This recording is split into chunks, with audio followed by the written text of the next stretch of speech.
Welcome back to The Other Side of Change, only on the Black Star Network. As we close out 2025, it's time to take stock, not just of what happened, but what it means. This year has been brutal, beautiful, painful, and it has been revealing. I'm here with my co-host, Brea Baker, and we are going to talk about everything from the immigration crackdowns to DEI rollbacks to generational protests and culture fights. The stakes have never been higher for Black communities, immigrants, and it's time that we stand for justice, even more so than ever.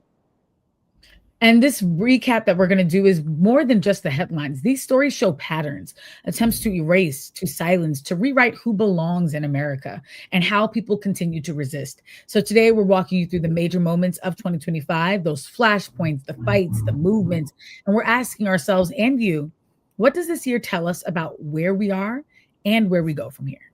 But first, the headlines.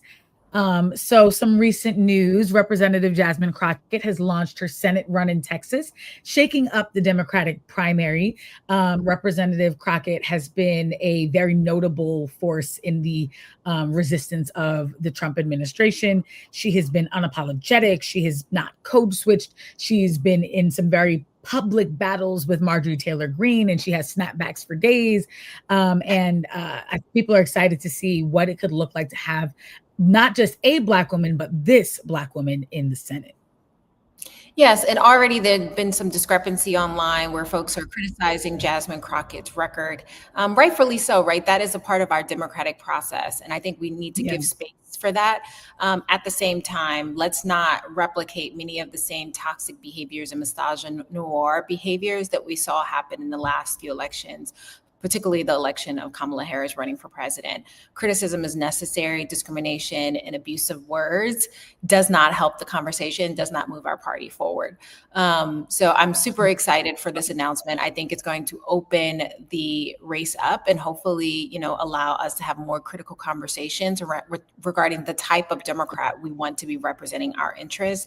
It's going to be interesting to see how this unfolds over the next few months. Yeah, I'm excited. I'm very, very excited to see this. I'm excited too. Yeah. So in my first headline of the day is an interesting one, and there are mixed feelings on whether or not it's a good decision.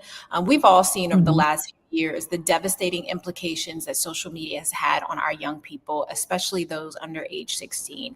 And many countries are already taking steps to limit access to social media for mental health, for physical safety. And Australia is taking the first step. They are putting a national ban on social media accounts, no access for social media accounts for children under the age of 16 years old.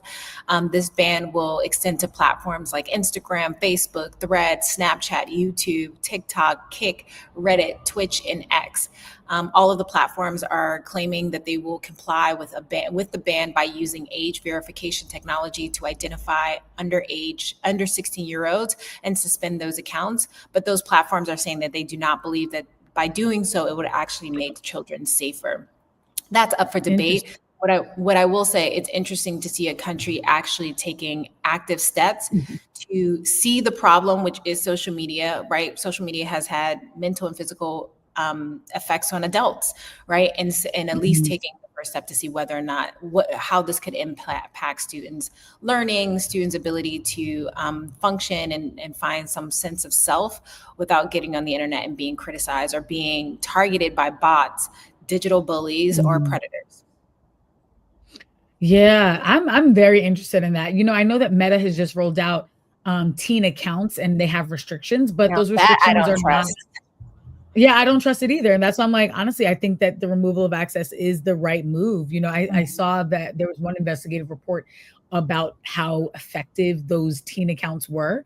So someone created a teen account as if they were a young male, and they were shown so much misogynistic content, so much Charlie Kirk-esque content, begging the question like, okay, so are you just feeding teens something that's going to further radicalize them towards like being anti-women, anti-racial justice? Like, what are you actually filtering out if that's what you're showing? And ultimately, it's not changing the fact that these screens are not, like, the screen time is just not good at that age with how much your self-esteem and like personal brand, like even thinking of personal branding and at that age is insane. You know, I'm just grateful that I had a childhood where that wasn't the case. And this is where I feel like I'm aging myself. But yeah, I'm really grateful. Like I didn't have social media until I was in college, like truly. I know there's something to be said. There's something to be said though about that period of time. It was so nostalgic to think about how like in order to like figure out what was going on with your friends, you actually had to call them. You know, you had to go see them. You had to go sit with them in the cafeteria. You had to go to their house and like sit on their floor or sit on their couch. And I think that has been such an indicator of how far we've removed ourselves from building community with each other, because we feel like if we see their updates on Instagram, we know exactly how their life is going. But Instagram, social media is such like a highlight reel of people's lives. I also think it's important to note that the ban in Australia does not include apps like Discord, GitHub, Google Classroom, Lego Play, Messenger, Pinterest, Roblox, STEM and STEM chat, WhatsApp, and YouTube Kids. A lot of people are perplexed by that because we've seen in recent years a lot of gaming sites have specifically been targeting. There's been adult predators who have been targeting children inside these chats. So we'll see. We'll continue to see how this unfolds, but I think it's a prime example that we do need to safeguard children's access to very inappropriate help. Safeguard my access to inappropriate content because it is eating away at our brains, and I'm hopeful that this will have better impact for the self-esteem and safety of children. Yeah, America, facts, you know, I mean, no, we're not watching. Of course we're not. We never do anything good. Australia has also been really great at curbing gun violence after their last mass shooting and speak on it. Do shit about that. So, but no, I'm excited. It feels like this is a first step, and hopefully they do expand it and deepen it. And when they see, you know, if they see success with it. To go to another headline and another congressional race, Brad Lander, for those who are unfamiliar, he was a top candidate for New York City mayor. He linked arm in arm with Zoran Mamdani, who is the next mayor of New York City. And they really were in deep support of one another's campaigns, both great progressives. Brad Lander is a Jewish American leader in New York City who was really close to taking it and really in a move that showed that he was more committed to progressives making it over the finish line than in him being the one to take the glory. He made sure that he backed Zoran so that, you know, they weren't splitting the vote in a way that would lead to Cuomo or Eric Adams getting in. And so after that move, Brad Lander is now running for Congress with full support from his friend Zoran Mamdani. I think a lot of New Yorkers are excited to see that because he was their, you know, second choice if it hadn't been Mamdani to be the next mayor. And now we'll hopefully get both of them representing New York in some capacity. So I think this is an exciting move and shows the power of coalitions, that in a world where everyone is trying to be the next star, there's nothing more beautiful than actually committing to the agenda, committing to the platform, committing to the people, and finding your lane. And that lane didn't end up being the mayoral race for him, but it might be Congress. So stay tuned on whether he'll take that seat from the current incumbent. And this is a prime example why we need to build the bench, right? Like to really sustain the work of any elected official, he needs allies within his party, allies within city council, allies within different branches of government that enables for his policy to pass at the state, at the federal level, which is why we need to invest more in like creating pathways for progressive candidates to be able to run for office. And I do think we're going to see an influx of that in 2026, similar to what we saw in, was it 2016 and 2020?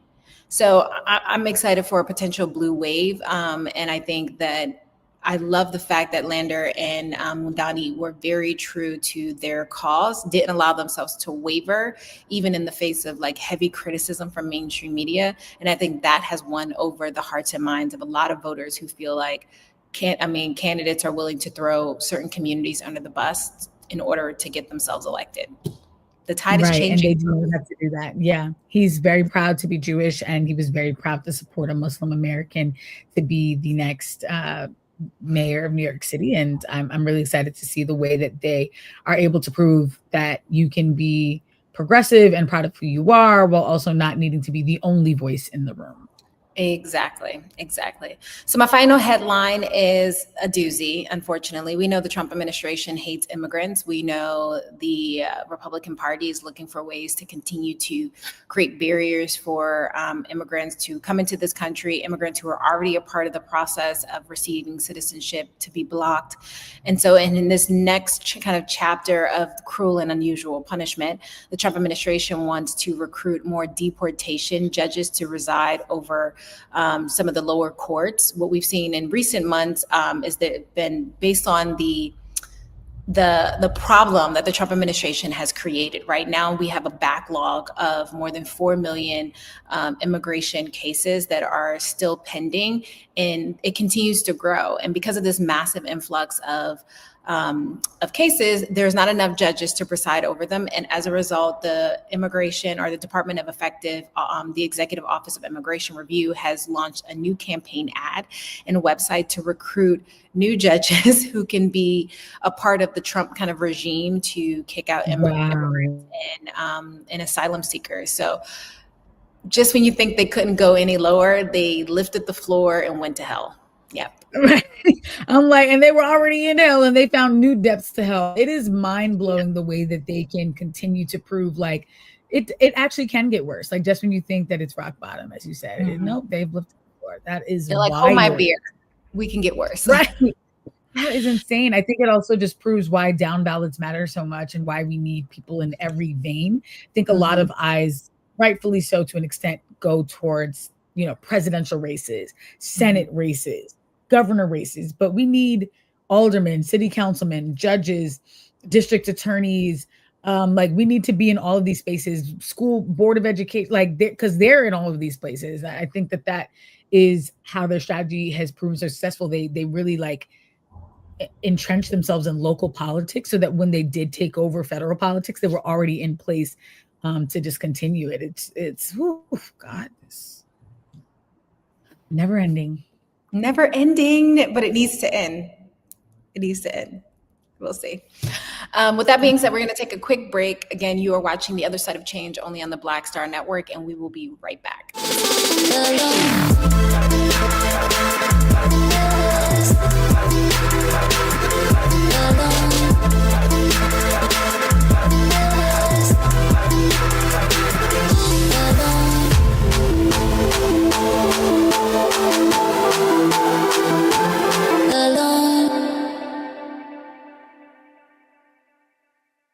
Hello, I'm Isaac Hayes III, founder and CEO of Fanbase, and I'm here with a very important message.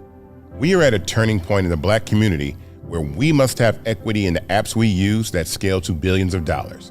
But this time, we own the infrastructure, we own the culture, and we shape the future. And Fanbase is the future.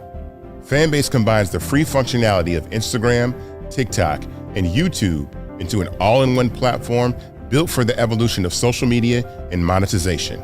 With over 1.4 million users, that's real proof that we are shifting the conversation of tech ownership and equity for creators. So right now, I want you to go to startengine.com/fanbase and invest today. The minimum to invest is $399. That gets you 60 shares of stock in Fanbase at $665 a share. This marks a turning point in Black ownership of social media.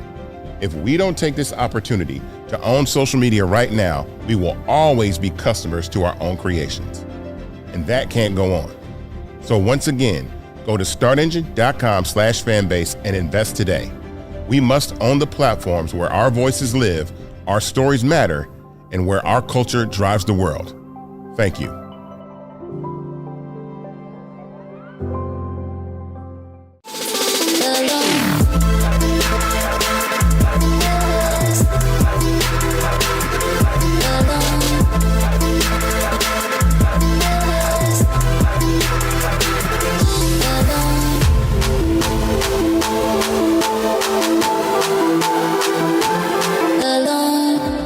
Welcome back to The Other Side of Change, only on the Black Star Network. Let's begin with one of the biggest undercurrents of the year, the systematic rollback of diversity, equity, and inclusion initiatives across institutions and industries.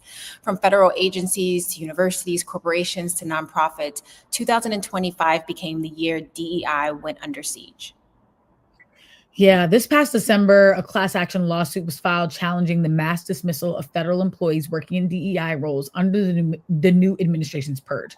And things have only gotten worse. I mean, Reuters had sort of reported on the fact that there are workers who were tasked with protecting civil rights, advocating for racial equity. They've all been boxed out, scapegoated, and fired. And we've seen that all year long. Yeah, and as I mentioned, it's not just the government. Major law firms are quietly scrubbing DEI language from their website, rebranding their programs, or shuttling diversity initiatives entirely, all less than a year into 2025. So the Guardian also has stated that meanwhile, universities are also shutting down student magazines and ethnic study programs under the anti-DEI pressure. That was also highlighted in Politico. And it's just like, what are y'all doing? And it's so frustrating because many of these programs, it took decades to get installed, and the type of damage that are being done within months. I don't want anyone else to tell me that progress takes time. Hello, because unraveling the progress happens in the blink of an eye, as we're seeing right now. It's really scary, and it's affecting real livelihoods. I mean, this isn't simply administrative housekeeping. It's a whiteout. It's the attempt to erase institutional memory, to undermine protection programs, to reinstate the status quo that was built on systemic exclusion. And as one recent report put it with the Center for American Progress, this push undercuts decades of civil rights gains and weakens structural protections for Black and marginalized people. And as you said, it's work that has taken so long to get across the finish line, and it's being dragged back. Yeah, and for people on the ground, students, workers, organizers, this means fewer protections, less representation, and more vulnerability, especially now when economic pressures, immigration crackdowns, and social instability are reaching new heights, and it is bleeding into each and every one of our communities every single day. We got work to do. We have Black-led nonprofits taking down certain words from their websites, which is like, oh, absolutely, yeah. You are complying in advance. I was about to say, we've said this phrase so much this year: complying in advance. There's so many companies and people with plenty of money who are doing that and absolutely don't need to. And then there's some who are doing it from this place of self-preservation of like, how do we protect these programs, considering the lawsuits that places like Fearless Fund have had to undergo, the fact that affirmative action made it all the way to the Supreme Court just to be pulled back. Like, I mean, there are real fears here. These attacks on DEI are not just affecting jobs, even though that's dangerous all on its own. It's not just affecting representation and diversity, though that's dangerous all on its own. It's affecting real safety nets. It's affecting programs that, for literally you and I don't know if I'd be at a Yale University graduate had it not been for affirmative action programs that insisted that I have value and that I need to be considered. And these programs are being rolled back in the name of like reverse racism. And it's definitely very scary and very alarming. And to imagine what it's going to take to get these programs back in place and to undo the unraveling, right? Like it's just going to be so much work because it was already so much work to get it done in the first place. So this is, I would say, the attacks on DEI is definitely one of the biggest moments of the year, and it's going to take a movement to address it. Yeah, and I think people think DEI only was affording opportunities for Black folks, but we're now seeing white women also are facing uphill battles and other immigrant groups. What's happening in DEI also was a precursor to the attacks that we are now seeing on immigration and deportation and the fair landscape that is being perpetuated by the Trump administration. And we're going to talk more about that in the next segment. We're going to take a quick break. You're watching On the Other Side of Change, only on the Black Star Network.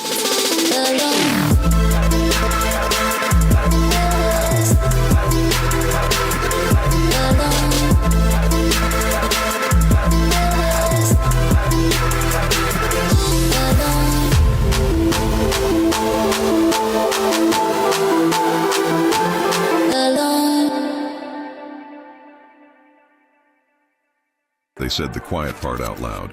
Black votes are a threat, so they erased them. After the Supreme Court gutted the Voting Rights Act in 2013, Republican legislatures moved fast. New voter ID laws, polling place shutdowns, purges of Black voters from the rolls. Trump's Justice Department didn't stop it, they joined in. In 2018, his DOJ backed Ohio's voter purge system, a scheme that disproportionately erased black voters. Their goal, erase black votes and political power. Yeah, that happened. These are the kinds of stories that we cover every day on Roland Martin Unfiltered. Subscribe on YouTube and download the Black Star Network app. Support fact-based independent journalism that centers African Americans and the issues that matter to our community.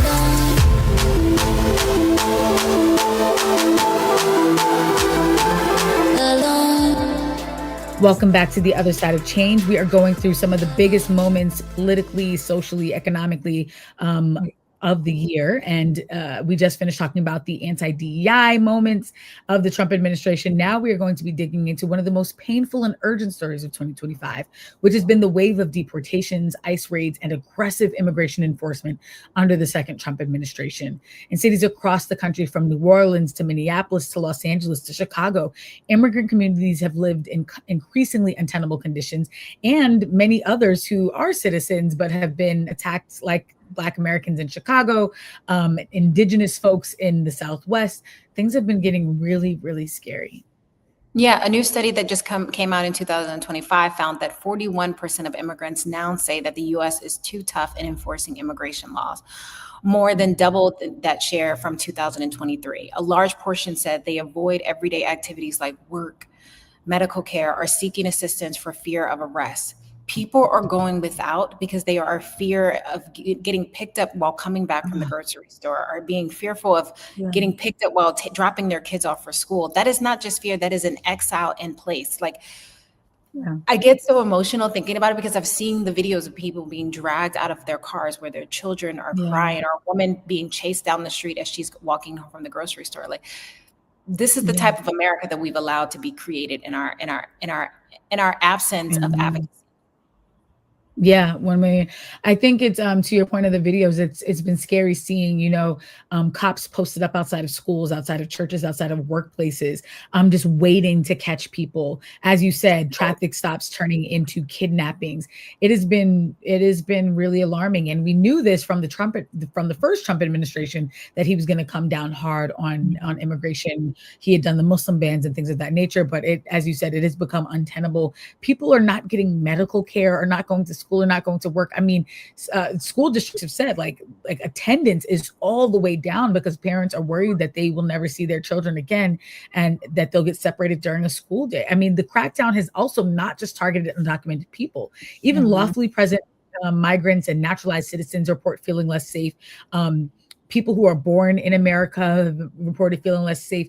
ICE raids in Chicago destroyed apartment buildings full of citizens. I mean, it has led to distrust of the legal system. People, as you said, avoiding basic needs and being afraid for their lives and their families. Yeah, and communities are responding. The Day Without Immigrant protest this year showed how central immigrants are to the U.S. economy and the culture, and how fragile their safety really is under the current policy. I saw a school the other day that the students, I think they were high school students, walked out of the school in protest in solidarity with immigrants. And it's just a prime example that we can, each and every one of us have a role to play. So whether you are as young as a high schooler or a middle schooler, or you as successful as a business leader, there's a role you can play in making sure that we can protect the lives of immigrants, because they are core to who America is. America would be nothing without immigrants and slaves. But more importantly, they contribute every single day to upholding and sustaining our economy in certain industries that immigrants dominate in, and we are indebted to them, and we need to protect them. Yeah, I could not agree more. As immigration enforcement ramps up, of course, economic instability is rising. We just talked about the DEI protections that are vanishing. I mean, the pressure on immigrant communities, specifically Black and brown ones, has just continued to intensify. And while there has been just really beautiful organizing and protesting being done. We absolutely need to see more. 2025 has shown that deportation is not just an immigration issue. It's a racial and human rights crisis, and one that we all need to make our voices heard on. So we could not end the year without underscoring how critical it is that we all stand for migrants, because if we don't, we're just sitting ducks waiting for our turn. So we're going to continue talking exactly about what's left standing and the continued attacks on civil rights just after this short break. Again, you're watching The Other Side of Change only on the Black Star Network.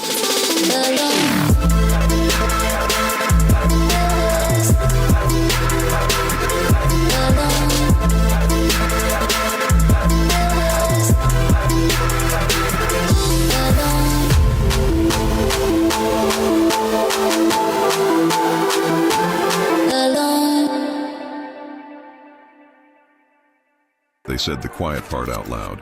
Black votes are a threat, so they erased them. After the Supreme Court gutted the Voting Rights Act in 2013, Republican legislatures moved fast. New voter ID laws, polling place shutdowns, purges of black voters from the rolls. Trump's Justice Department didn't stop it, they joined in. In 2018, his DOJ backed Ohio's voter purge system, a scheme that disproportionately erased black voters. Their goal, erase black votes and political power. Yeah, that happened. These are the kinds of stories that we cover every day on Roland Martin Unfiltered. Subscribe on YouTube and download the Black Star Network app. Support fact-based independent journalism that centers African Americans and the issues that matter to our community.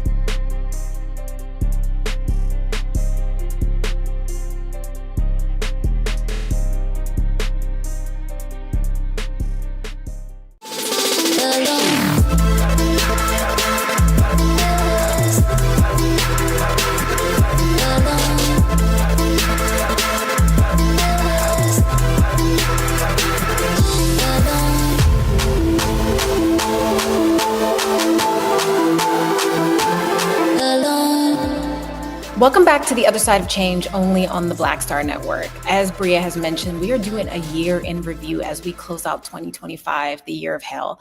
But there's also been some great things that have happened in each of our personal lives. But the truth of the matter is, this has been an all-out attack on everything that we know to be true about our democracy, our civil rights, and what's left standing as a result. So heavy on another thread this year is attacks on democracy, civil rights, and the representation. We talked earlier about the rollbacks of DEI and the gutting of civil rights enforcement, but also let's talk about voter suppression and economic sabotage. The structure of equity in America is being strategically unraveled in broad daylight. Exactly. The vision laid out by what's sometimes referred to as the Great Resegregation. It's been this radical push to re-engineer America to be poorer, whiter, less equal, and less democratic. And it's felt very real this year. There's been an immense whitewashing, whether it be redistricting of maps, rewriting school curriculum, censoring Black thought. It's been a deep and direct attack on multiracial democracy, and one that, again, feels really hard to undo. Because it feels unhard to undo because we've seen how long it takes to get us here, right? And I think, and it's hitting Black middle class and working class families hard. Let's start with jobs. In early 2025, Black women unemployment rose to nearly 40% compared to white women due to the targeting of eliminating DEI jobs, HR departments, and community center positions across both corporate and nonprofit sectors. According to the U.S. Bureau of Labor Statistics, Black women now face jobless rate at 6.9%, double that of white women, and significantly higher than pre-2020 levels. That's not just a stat. That is economic violence. Yeah. I mean, and as inflation eats into household budgets, we can't afford any of this. The Biden era boost to SNAP benefits officially expired this spring, affecting over 40 million Americans. Of course, that disproportionately affecting Black and brown families. The average family of three has lost $95 a month in food support. In states like Mississippi, Louisiana, and Arkansas, where food insecurity was already high, food pantries saw demand jump 35% immediately after those cuts. As Jamira said, this isn't just policy, it's survival. Yeah, now layer that in what the Department of Education did this year, right? In May of 2025, the DOE, under conservative leadership, redefined what counts as a professional degree from federal financing aid calculations, excluding dozens of programs from Black surveying institutions to progressive fields like public health, social work, gender studies, and African American studies. It means thousands of students of color saw their loan caps slashed or lost access to full Pell Grant eligibility. And again, the burden falls hardest on Black and first-gen students, which we know is an intentional effort by the Trump administration because Trump hates Black people. Hello. Yeah. Using, not that we're not supporters of Kanye anymore, but like to what he said about George Bush back during Katrina, like he really does. The systemic nature of this, it's not just on paper. It's people's real lives, whether it's your job, your groceries, your degree, your medical care. Everything has become deeply, deeply politicized, and the outcome is the same. Less power for us, less access for us, less representation for us. Marginalized people become more marginalized, and the powerful become richer and have more access than they ever had before. Yeah, and to be honest, we can't forget about the political implications of that. All of these economic policies shrink Black middle class, voter turnout, and also that impacts every single decision we're able to make for the betterment of our communities. Add in that we now have voter ID laws, polling closures, federal felony disenfranchisement that is happening to voters, and strategic disinformation. And you're looking at a map being redrawn all across the country to try to limit the representation of Black and Brown in the voting pool, as we saw in Texas. Yeah, they're trying to make sure that that all of the changes and shifts that they've made in the last 12 months alone are very cemented. Thankfully, in response, the National Urban League has declared a state of emergency for civil rights in 2025 and is really sounding the alarm, as are many other organizations. They've warned that the dismantling of federal protections of education access and economic equity will reshape America for a generation, if not many more. As I said, they're not alone. Organizations from the NAACP to the Advancement Project have also echoed those alarms. And so it's not that people are unaware of what's happening. It's that we just have to be more organized and showing that we're not going to stand for this. Absolutely. So we're going to take a quick break. We'll be right back only on the other side of change, Black Star Network.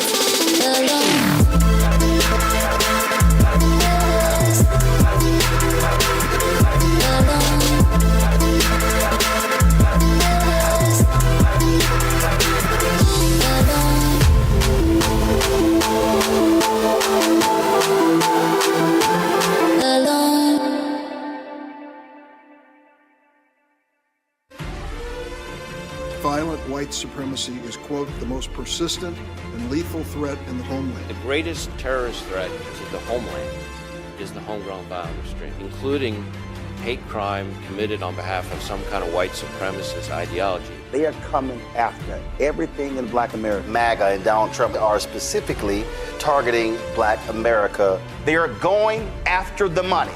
Attack Black Lives Matter. Attack critical race theory, attack woke, DEI. MAGA wants to defund Black America. This is a perfect example of their desire to completely degrade and de-emphasize Black people.